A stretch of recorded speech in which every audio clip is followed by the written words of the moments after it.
अस्सलाम वालेकुम दोस्तों, मैं हूं Majid Khan and you are watching Majid Khan मिलोटेक। तो दोस्तों आज की वीडियो में मैं आपको बताने वाला हूं कि प्रोफेशनल लोग कंप्रेसर के प्रेशर को किस तरह चेक करते हैं।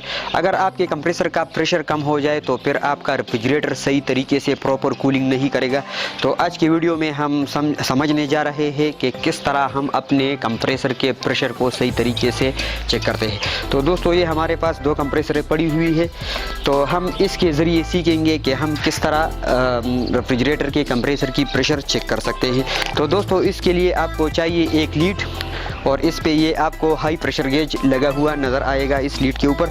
तो हम इस प्रेशर गेज के ज़रिए अपने कंप्रेसर के प्रेशर को चेक करेंगे। तो दोस्तों पहले मैं थोड़ा सा आपको समझाऊं। अगर आपको ये स्क्रीन पे नज़र आ रहा है ये रेड कलर की सुई, तो जैसे ही हम इसको कंप्रेसर के साथ कनेक्ट करेंगे, अगर कंप्रेसर का प्रेशर सही होगा, प्रॉपर होगा, तो ये तकरीबन 30 सेकंड के अंदर अंदर इधर इस पॉइंट पे 500 psi प्रेशर पर आ जाएगी। अगर इस कंप्रेसर की प्रेशर 500 psi पर आती है तो इसका मतलब ये होगा कि आपका कंप्रेसर बिल्कुल परफेक्ट है और सही तरीके से वर्क कर रहा है। और अगर ये बीच में 450 पे रुक गई या 400 पे रुक गई या 250 पे, तो इसका मतलब ये होगा जब टेम्परेचर ज़्यादा बढ़ेगा तो आपका रेफ्रिजरेटर अच्छी तरीके से काम नहीं करेगा। तो चलो देखते हैं दोस्तों, इसकी प्रेशर को चेक करते हैं। तो पहले हम इस कंप्रेसर को स्टार्ट करते हैं और इसका प्रेशर चेक करते हैं। तो दोस्तों ये कंप्रेसर स्टार्ट हो गया और अब हम इसकी प्रेशर चेक करेंगे इस प्रेशर गेज के ज़रिए। तो दोस्तों ये सुई आपको अगर नज़र आए,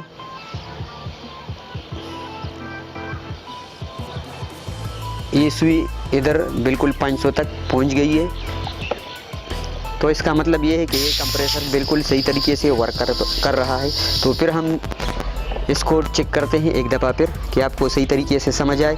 तो देखो दोस्तों ये बिल्कुल दौड़ के ये सुई जा रही है, 350 पे पहुंच गई, अब 400 पे सही प्रेशर पर, अब 450 पर और अभी 500 पर। तो इसका मतलब ये है कि ये कंप्रेसर बिल्कुल अच्छी तरीके से वर्क कर रहा है। तो हम अब इस दूसरे कंप्रेसर को चेक करेंगे।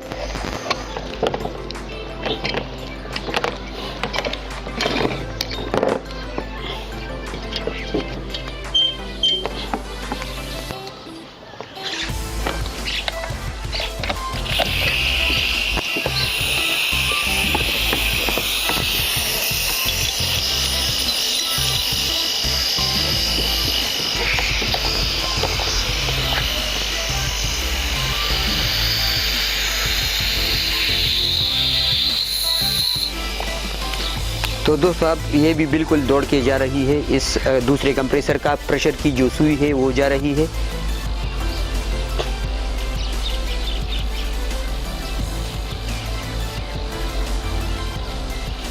तो दोस्तों ये बिल्कुल अब 450 से थोड़ा सा आगे जाके ये रुक गई। तो इसका मतलब ये है कि ये कंप्रेसर परफेक्टली इसका पंप वर्क नहीं कर रहा। तो इसका मतलब क्या हुआ, ये तो अभी मतलब ये ठंडे मौसम में काम करेगा। जब भी टेम्परेचर 30 से ऊपर जाएगा, 30 सेंटीग्रेड से ऊपर जाएगा, तो फिर ये प्रॉपरली वर्क नहीं करेगा, क्योंकि कंप्रेसर जो भी हो तो उसका प्रेशर 500 तक आना चाहिए।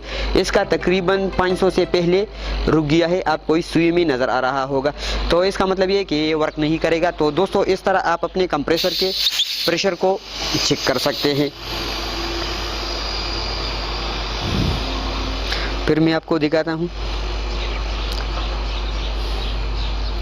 तो ये अभी आके 450 पर जब ये पहुंच जाती है तो फिर ये सही तरीके से आगे नहीं जाती और रुक जाती है। तो ये तकरीबन 500 से थोड़ी सी आगे ये बिल्कुल ब्लॉक हो जाती है, रुक जाती है। तो इसका मतलब ये है कि दोस्तों ये कंप्रेसर अच्छी तरीके से वर्क नहीं कर रहा। तो दोस्तों जब भी ऐसा प्रॉब्लम आपके कंप्रेसर में आता है तो इससे फिर आपका रेफ्रिजरेटर जब पूरी गर्मी मतलब गर्मी पीक पे चली जाती है और टेम्परेचर तकरीबन 35 प्लस या 32 प्लस पे चला जाता है, तो आपका रेफ्रिजरेटर फिर प्रॉपरली वर्क नहीं करेगा।